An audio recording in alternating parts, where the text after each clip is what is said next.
pegando esse período todo que você viveu de um Brasil cheio de maluquices, de, como você disse, né, não eram planos econômicos, eram conversões doidas de uma moeda para outra e hiperinflação. Pense em quantas empresas pequenas não ficaram pelo caminho. Agora, aquelas empresas que estão em bolsa, que são as maiores do Brasil, são muito mais resilientes durante esse processo. Se um político, munido de boa intenção e pouco cérebro, chega lá em Brasília e fala, não, né, o brasileiro está trabalhando muito, agora férias não são mais 30 dias, são 90. Primeiro todo mundo bate palma e esse cara vai ser eleito até o final da vida dele, né? E o filho dele também, né? Só botar um júnior no nome que vai estar sendo eleito.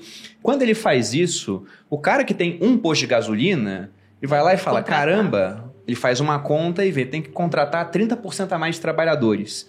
Aí ele tem, né, sei lá, 10 pessoas, ele tem que contratar 3, nesse caso, e para isso pode não ter recurso naquele momento. Aí ele tem que cobrar mais caro. Só que se ele tenta aumentar o preço, ele perde market share para o cara que vai fazer a mesma conta lá, vê que tem que contratar também 30%, mas ele tem 6 mil postos de gasolina espalhados por aí. Exato. Ele consegue comprar por preços diferentes porque ele compra em muito maior quantidade.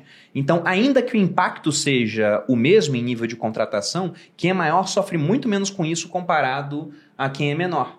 E se esse cara ele perde mercado, ele ganha menos. Se ele ganha menos, ele tem menos capacidade de reinvestir comparado com o outro. Daqui a pouco ele fala, não consigo mais manter meu posto. O que ele faz? Vende pro grande.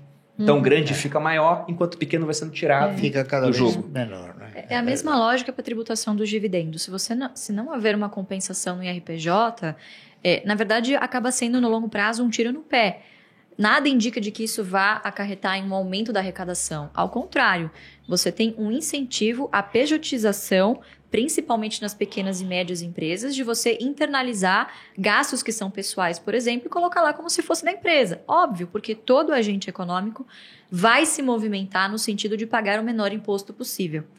Então, a gente precisa conversar quando fala de tributar dividendos, né, que é um fantasma que assombra os investidores desde o momento em que o dividendo deixou de ser tributado. Né? Para quem não sabe, até 95 o dividendo era tributado. Então, a estratégia nasceu com o dividendo já sendo tributado. Você tinha um sócio ali a mais, que era a receita comendo um pedacinho da sua rentabilidade. Exatamente. Então, mesmo nesse quesito, as empresas que mais vão sofrer é o pequeno empresariado. Né? De novo, porque grandes empresas que têm capital aberto, têm plena condição, obviamente, de contratar bons profissionais para fazer o quê? Uma gestão tributária mais eficiente e pagar menos impostos. Então, nem que isso acarrete em menos dividendos num primeiro momento, mas, sei lá, mais bonificações ou mais recompra de ações, de novo, quem vai sair perdendo é o pequeno e médio empresário, que é quem emprega nesse país. Então, mas se você for analisar friamente, hoje são poucas as empresas que pagam dividendos. A maioria paga juros sobre capital próprio. E o juro sobre capital próprio ele é tributado. Então,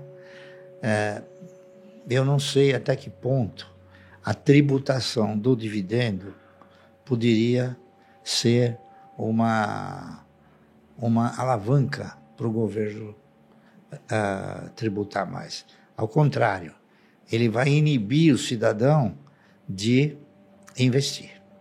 É verdade. Tá correto? Então, se pega lá fora, o pessoal quase não paga. É uma coisa que está sendo avaliada. Até agora não se falou em tributar o dividendo com tanta intensidade, porque a gente já teve a oportunidade de conversar com alguns parlamentares. Eu era presidente do Conselho Regional de Economia, então perguntaram para mim o que eu achava sobre tributar dividendo, tá certo?